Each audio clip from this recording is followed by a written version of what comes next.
जय हिंद दोस्तों, हमारा बिहार में आपका स्वागत है। और दोस्तों आज है 11 मार्च 2021 और 11 मार्च 2021 से जितने भी करंट अफेयर्स के क्वेश्चन हैं जो राष्ट्रीय एवं अंतर्राष्ट्रीय स्तर के हैं उसको आज हम डिस्कस करेंगे। और दोस्तों इस करंट अफेयर्स का अगर आप पीडीएफ डाउनलोड करना चाहते हैं तो हमारे टेलीग्राम चैनल से डाउनलोड कर सकते हैं। टेलीग्राम एप्लीकेशन में सर्च कीजिए हमारा बिहार एचबी और चैनल को ज्वाइन कीजिए। वहाँ पे आपको सारे दिन का पीडीएफ हिंदी और इंग्लिश दोनों लैंग्वेज में मिल जाएगा। साथ ही मंथली पीडीएफ भी डाउनलोड कर सकते हैं हिंदी और इंग्लिश दोनों लैंग्वेज में। और दोस्तों इस एपिसोड के लास्ट में मैंने रिवीजन का 2 प्रश्न रखा है जिसका आंसर आप लोगों को कमेंट बॉक्स में देना है, तो लास्ट तक बने रहिए। तो चलिए शुरू करते हैं। तो दोस्तों आज का पहला प्रश्न है, हाल ही में भारत के किस अभिनेता को अंतर्राष्ट्रीय फेडरेशन ऑफ फिल्म आर्काइव्स, जिसको शॉर्ट में FIAF कहा जाता है, द्वारा एक पुरस्कार से सम्मानित किया जाएगा? तो दोस्तों अंतर्राष्ट्रीय फेडरेशन ऑफ फिल्म आर्काइव्स के द्वारा सम्मानित किए जाएंगे अमिताभ बच्चन जी। ये ऑप्शन इसका सही हो गया। और इस पुरस्कार से सम्मानित होने वाले अमिताभ बच्चन प्रथम भारतीय अभिनेता होंगे। अनुभवी अभिनेता दुनिया के फिल्म विरासत के संरक्षण के लिए अपने समर्थन और योगदान के कारण इन्हें इस सम्मान से सम्मानित किया जा रहा है। अब दोस्तों पुरस्कार से आया है प्रश्न, तो चलिए पुरस्कार हाल ही में जो मिला है सम्मान उसको देख लेते हैं। तो नाइजर के राष्ट्रपति अफ्रीकी नेतृत्व में उपलब्धि के लिए 2020 का इब्राहिम पुरस्कार जीता है। और हाल ही में द हिंदू ने champions publisher of the year 2020 खिताब जीता है। हाल ही में नरेंद्र मोदी को CERAWeek global energy and environment leadership award से नवाजा गया है। हाल ही में 30वें बिहारी सम्मान से मोहन कृष्ण बोहरा को सम्मानित किया जाएगा। हाल ही में अंजलि भारद्वाज को अमेरिका द्वारा नवगठित अंतर्राष्ट्रीय भ्रष्टाचाररोधी चैंपियंस पुरस्कार से सम्मानित किया गया है। हाल ही में ग्लेन मार्क फार्मास्यूटिकल्स को भारत सरकार के द्वारा Indian pharma innovation of the year पुरस्कार से सम्मानित किया गया है। अगला प्रश्न है, हाल ही में भारत और किस देश के बीच डस्ट लीक अभ्यास के दूसरे संस्करण का आयोजन किया गया है? तो डस्ट लीक जो है ये भारत और उज्बेकिस्तान के बीच हुआ है। बी ऑप्शन इसका सही हो गया। और यह इस युद्धाभ्यास का दूसरा संस्करण है। और भारत और उज्बेकिस्तान की सेनाएं 9 से 21 मार्च तक उत्तराखंड के रानीखेत के पास इस संयुक्त अभ्यास कर रही है। इसका उद्देश्य पहाड़ी, ग्रामीण और शहरी परिवेश में संयुक्त आतंकवाद रोधी अभियान को अंजाम देना है। भारतीय सेना का प्रतिनिधित्व 13 कुमाऊं द्वारा किया जा रहा है, जिसे रेजांग ला बटालियन के रूप में भी जाना जाता है।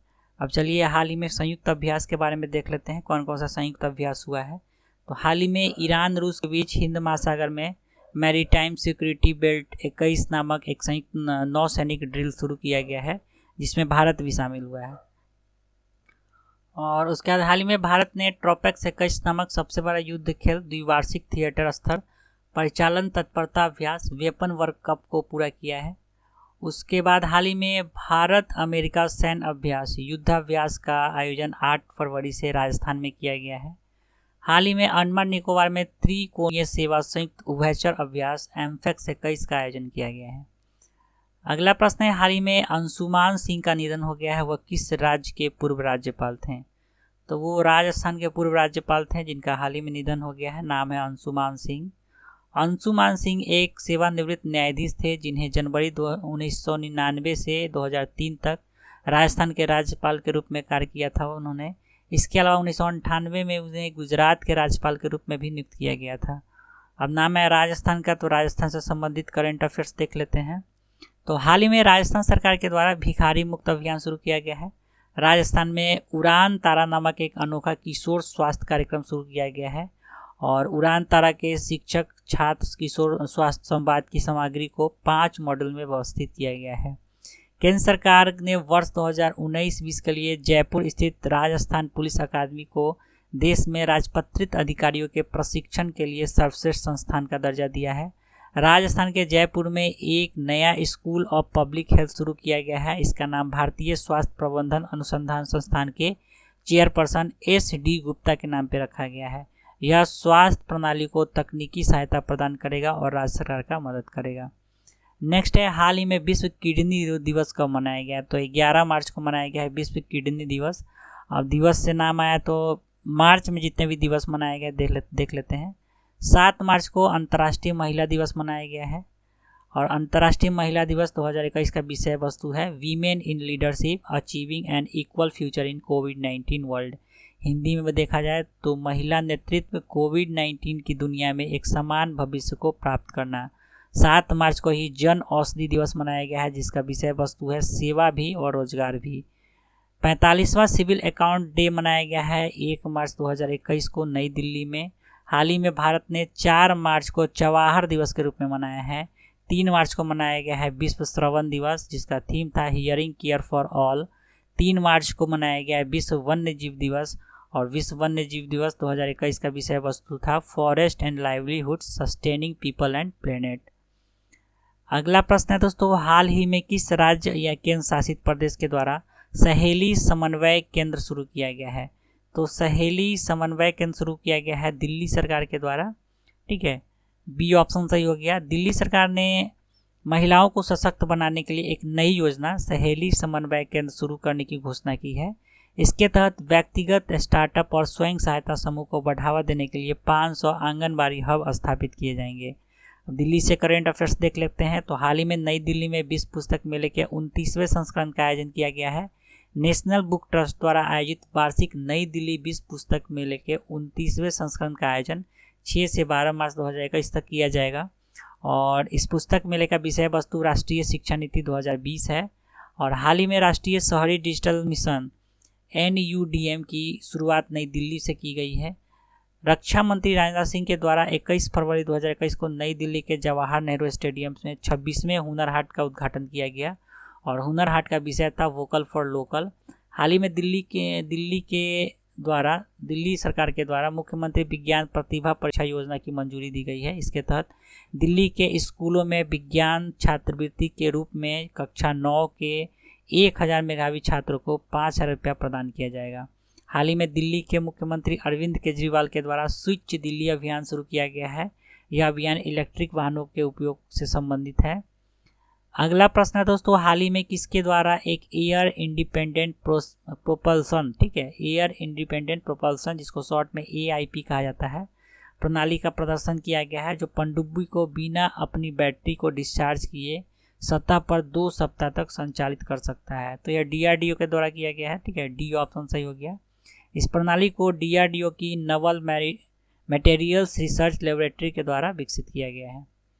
अगला प्रश्न है, हाल ही में भारतीय नौसेना में स्कॉर्पियन श्रेणी की कौन सी पनडुब्बी को शामिल किया गया है? तो INS करंज को शामिल किया गया है और इस श्रेणी की यह तीसरी पनडुब्बी है। INS करंज की लंबाई 45 मीटर से अधिक है। इसका निर्माण सार्वजनिक क्षेत्र के जहाज निर्माता मझगांव डॉक लिमिटेड ने फ्रेंच कंपनी डायरेक्शंस डेस कंस्ट्रक्शन नेवल के सहयोग से किया है। अगला प्रश्न है, हाल ही में भारत के किस व्यक्ति को वर्ष 2021 के लिए संयुक्त राष्ट्र के बाहरी लेखा परीक्षकों के पैनल के अध्यक्ष के रूप में नियुक्त किया गया है? तो गिरीश चंद्र मुर्मू, डी ऑप्शन सही हो गया और इन्हें इस पद पर दूसरी बार चयनित किया गया है। भारत के नियंत्रक और महालेखा परीक्षक गिरीश चंद्र मुर्मू को 2021 के लिए फिर से संयुक्त राष्ट्र के बाहरी लेखा परीक्षक के पैनल के अध्यक्ष के रूप में चुना गया है। इन्हें 2020 में भी इस पद पर चुना गया था। नेक्स्ट है, हाल ही में रूस ने स्पेस स्टेशन बनाने के लिए किस देश के साथ समझौता किया है? तो चीन के साथ समझौता किया है। ए ऑप्शन सही हो गया। रूस और चीन ने चंद्र अंतरिक्ष स्टेशन के संयुक्त निर्माण के लिए एक समझौता ज्ञापन पर हस्ताक्षर किया है। यह परियोजना अंतर्राष्ट्रीय सहयोग को बढ़ावा देगा और भाग लेने के इच्छुक किसी भी राष्ट्र के लिए समान पहुंच प्रदान करेगा। अगला प्रश्न है, हाल ही में पारादीप प्लास्टिक पार्क स्थापित करने के लिए Orissa industrial infrastructure development corporation ने किसके साथ समझौता किया है? तो Orissa industrial infrastructure development corporation ने इंडियन ऑयल कॉरपोरेशन लिमिटेड के साथ समझौता किया है। ठीक है, बी ऑप्शन इसका सही हो गया, पारादीप प्लास्टिक पार्क स्थापित करने के लिए। तो पारादीप में प्लास्टिक पार्क विकसित करने के लिए Orissa industrial infrastructure development corporation और इंडियन ऑयल कॉरपोरेशन लिमिटेड के बीच समझौता हुआ है। 107 करोड़ का यह परियोजना है और यह जो पार्क है 120 एकड़ में फैला रहेगा। नेक्स्ट है, हाल ही में किस राज्य के मुख्यमंत्री त्रिवेंद्र सिंह रावत ने इस्तीफा दे दिया है? तो उत्तराखंड के मुख्यमंत्री त्रिवेंद्र सिंह रावत ने इस्तीफा दे दिया है। त्रिवेंद्र सिंह रावत ने उत्तराखंड के मुख्यमंत्री के पद से इस्तीफा दिया और इन्होंने अपना इस्तीफा राज्यपाल बेबी रानी मौर्य को सौंपा है।